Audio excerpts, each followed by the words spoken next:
மதுரை மீனாட்சியம்மன் கோவிலில் சித்திரை திருவிழா முகூர்த்தக்கால் இன்று காலை ஊன்றப்பட்டது. இதில் ஏராளமான பக்தர்கள் கலந்து கொண்டு சாமி தரிசனம் செய்தனர்.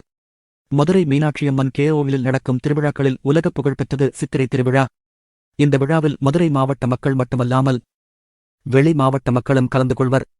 15 நாட்கள் நடக்கும் இந்த திருவிழாவில் முக்கிய நிகழ்வாக மீனாட்சி சுந்தரேசுவரர் பட்டாபிஷேகம், திருக்கல்யாணம், தேரோட்டம், கள்ளழகர் வைகையாற்றில் எழுந்தருளல் ஆகிய நிகழ்ச்சிகள் நடைபெறும்.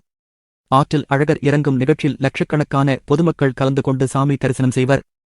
இந்நிலையில் இந்தாண்டு சித்திரை திருவிழாவுக்கான முகூர்த்தக்கால் ஊன்றும் நிகழ்ச்சி இன்று காலை நடந்தது. முன்னதாக மதுரை கீழமாசி வீதியில் உள்ள தேரடியில் பட்டர்கள் சிறப்பு பூஜை செய்து முகூர்த்த கால் ஊர்வலமாக எடுத்து வரப்பட்டு தேரடியில் நடப்பட்டது. இதைத் தொடர்ந்து கோவிலின் சித்திரை திருவிழாவிற்கான முன்னேற்பாடுகள் தொடங்க உள்ளன.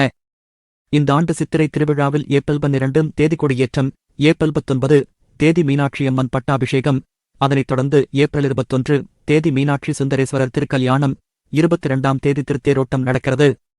முகூர்த்தக்கால் ஊன்று நிகழ்ச்சியில் மீனாட்சி அம்மன் கோவில் தக்கார் ருப்பணி பழனிவேல் ராஜன், அறங்காவலர்கள் செல்லையா, சீனிவாசன், சுப்புலட்சுமி, மீனா மற்றும் இணை கமிஷனர் கிருஷ்ணன் மற்றும் பேஷ்கர் காளிமுத்து உட்பட பணியாளர்கள் கலந்து கொண்டனர். இதேபோல கள்ளழகர் கோவிலில் ஏப்ரல் 19 தேதி கொடியேற்றத்துடன் தொடங்குகிறது. ஏப்ரல் 22 தேதி இரவு கள்ளழகர் எதிர்சேவையும், ஏப்ரல் 23 தேதி அதிகாலை கள்ளழகர் வைகையாற்றில் எழுந்தருளும் நிகழ்வானது நடைபெறுகிறது. சித்திரை திருவிழாவிற்கான அனைத்து முன்னேற்பாடுகளையும் கோவில் நிர்வாகத்தினர் மேற்கொண்டு வருகின்றனர்.